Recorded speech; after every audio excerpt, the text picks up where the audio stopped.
Welcome to another episode of Lost Mine of Phandelver Villains. Today we're going to talk about the Orcs of Wyvern Tor and how to make this encounter more engaging and interesting. You're watching Lutes and Dice and I'm your bard, Volkert.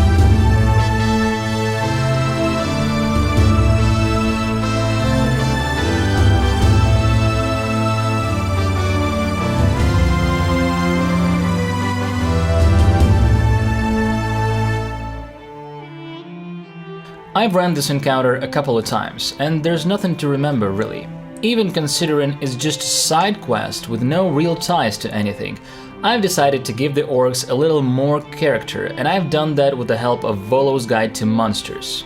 Basically, if you read through the orcs chapter in this book, I guarantee you'll automatically upgrade your running of this quest. Because you get to know the orcs more, their superstitions, their religion, their habits. But here's what I've picked.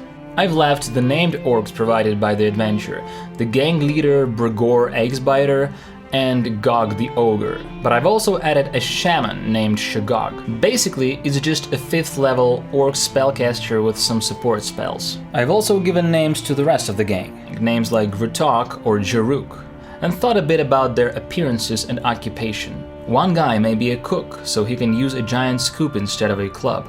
Another one can play a chill beat on leather drums, but when the combat begins, he'll switch to a battle beat to inspire his fellows. You can use something like bardic inspiration to rule that. You also want to come up with a cool feature or two for the leader Brugog. You don't want him to be just another orc. These orcs are the followers of Grumsh, and their faith dictates them to live a life of slaughter and crusade.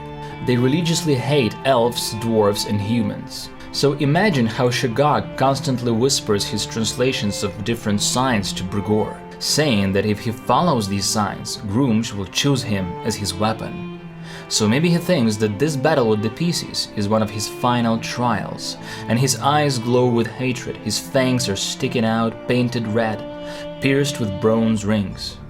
He has deep, ugly scars because he lives a life of constant battle. He wears a necklace made of elven ears. In fact, it's a common tradition among these orcs.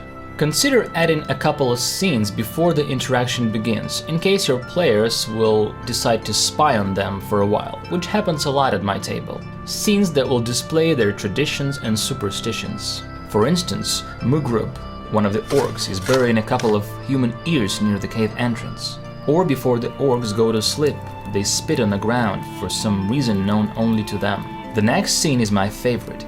Shagog speaks to Brughor while he stares into the fire. The shaman tells that he saw a sign last night at sunset when Jaruk was skinning a rabbit. A wind blew from the east and the first 2 blood drops fell on Shagog's face. He is sure that Grumsh is letting them know that a caravan will come from Triboar within 2 days. He might even be right. If your players will get rid of the orcs and then the caravan will come safely to Phandelver, I bet your players will feel useful and happy about that. And that's it about the orcs. Tell me about your experience with them, share your D&D stories, ask questions, and I will definitely answer them. And of course, there's more to come, so stay tuned for the next video.